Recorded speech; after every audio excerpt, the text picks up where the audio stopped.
Ukisoma kile kitabu cha Zaburi 122, Zaburi 122 mstari wa 11, mstari wa kwanza sana. Zaburi 122, Zaburi 122 mstari ule wa kwanza. 122 mstari wa kwanza. Maandiko yanasema, na alifurahi waliponiambia na twende nyumbani mwa Bwana. Unganisha maandiko. Zaburi 27, Zaburi 112 mstari wa 3. 112 mstari wa 3. 112 mstari wa 3 mpaka wa 4. Nyumbani mwake na utajiri na mali na haki yakaa milele. Nuru wazukia wenye adili gizani. Daudi anaposema na alifurahi sana waliponiambia twende nyumbani. What is nyumbani? Nyumbani ni nini? Kuna sehemu nyingine anasema na neno moja nimelitaka kwa Bwana, nikae nyumbani mwake, nikae hemani mwake. Hemani mwa Bwana ni wapi?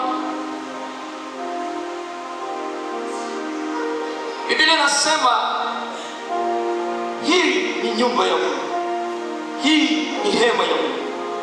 Lakini Yesu kaleta kitu kipya zaidi. Katika Wakorintho wa kwanza 3:16 anasema hamjui ya kuwa ninyi mmekuwa hekalu, maana yake mmekuwa nyumba ya Mungu, na ya kuwa Mungu anakaa ndani yenu. Amen.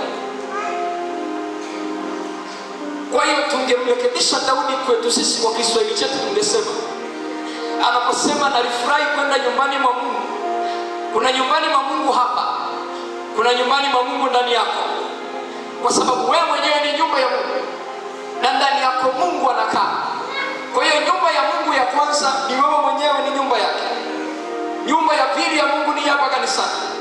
Kwa hiyo unaposema nalifurahi niingie nyumbani mwa Bwana, unaweza ukaingia kwenye nyumba hii lakini usiingie kwenye nyumba yako alafu usimuone Mungu, kwa sababu Mungu kwa sasa hahitaji tu kuone huko hapa kwenye nyumba yake, anahitaji kuone ukiwa ndani yako huko kwenye nyumba yako pia, kwa sababu kwenye Agano Jipya anasema sisi wote tumekuwa makuhani.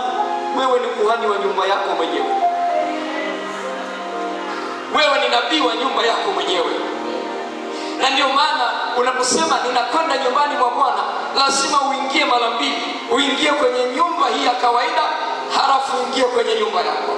Hujawahi fika kuna siku unakuja kanisani, ibada inaendelea, lakini unaona kabisa haina connection na wewe. Ghafla Roho Mtakatifu anakuhamisha, anakutengenezea kitu cha kwako ndani, kinaanza kuendelea. Maana kwenye nyumba ya kwanza Mungu ameona hakuna kitu ambacho unaweza kupata, pengine utapata tu upako wa kukusaidia kuingia kwenye nyumba yako. Kuna mahali hii nyumba ya pamoja, upako unaokuwepo unatusaidia kuingia kwenye nyumba ya pili ambayo ni wewe mwenyewe. Roho Mtakatifu na shangaa amekuhamisha, anaanza kukutengenezea kaibada ka kwako ndani ya nyumba, unakuwa umeingia kwenye nyumba yako. Kwa hiyo lazima uingie mara mbili, kwenye nyumba ya kwanza halafu uingie kwenye nyumba yako.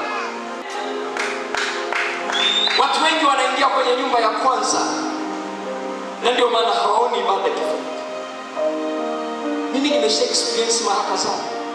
Unaingia ibadani, unapoanza kuimba, Roho Mtakatifu anakuhamisha ghafla. Ibada inaendelea, unakuwa umekaa pale, Roho Mtakatifu anaanza kukusemesha ukiwa mwepesi. Na ndio maana lazima uje na daftari kwa ajili ya kuandika notisi zako na Mungu, sio notisi tu zile ambazo mhubiri anakusemesha. Watu wengi wanapokuja ibada hawana namna ya kumsikia Mungu isipokuwa ni wakati ambapo mhubiri tu anahubiri. Sikia, tangu unapotia mguu wa kwanza hapa, Mungu ana jambo la kukusemesha ukiwa tayari. Kuna watu hawana namna ya kumsikia Mungu zaidi tu ya mhubiri akisimama. Sahau ya kwamba wewe ni kuhani wa hekalu lako mwenyewe.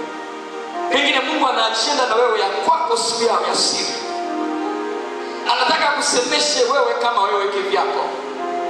Ukikaa vizuri, na ndio maana utakuta mtu ibada inaendelea, machozi yanatoka. Sio wakati wa kuomba, sio wakati wa kusifu. Maana yake lango limefunguka la kwake ndani.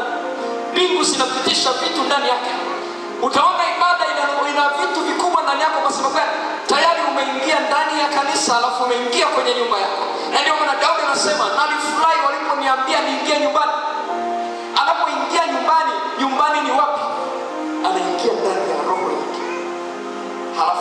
kufungua lango la ibada ndani. Yohana anasema ilikuwa ni siku ya Bwana na alikuwa katika roho. Maana yake aliingia ndani ya hekalu lake. Muulize mwenzako, unaingia kwenye hekalu lako au unategemea hili kila pamoja? Kwa sababu yule kiongozi wa ndani amesema piga magoti. Anayeongoza kwa nje hajasema kaa chini endelea kumtafakari Mungu, lakini yule mtu wa ndani anakwambia kaa, anza kutafakari pia Mungu. Automatic utajikuta hajasema ulale, unajikuta umelala chini. Ni kwa sababu yule aliyeko ndani anasema wewe mwanadamu ni nani? Mbona ni vumbi? Hebu lala. Kwa utaratibu ka leo ni kulala, unajikuta umelala. Lakini wewe unamtegemea huyu aliyeko hapa mbele, anaweza sikwambie. Sawa. Anaweza sikwambie huu ni muda wa kuomba. Anaweza sikwambie huu ni muda wa kunena kwa lugha. Anaweza sikwambie huu ni muda wa kuomba hivi. Kwa sababu katikati ya ibada sio kukaa tu na kusikiliza neno. Ile lango likifunguka, aliyekaa kwenye lango anakuja na ajenda ya kwake siku hiyo.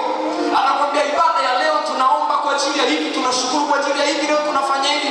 Kwa hiyo wakati wa ibada inaendelea mwanzo mpaka mwisho, kuna ajenda uko nayo. Unasikiliza ajenda ya pamoja, lakini ndani Roho Mtakatifu anakupa ajenda ya kwake. Kwa hiyo unajikuta ndani yako ibada imeshiba. Maana naona lango linaachilia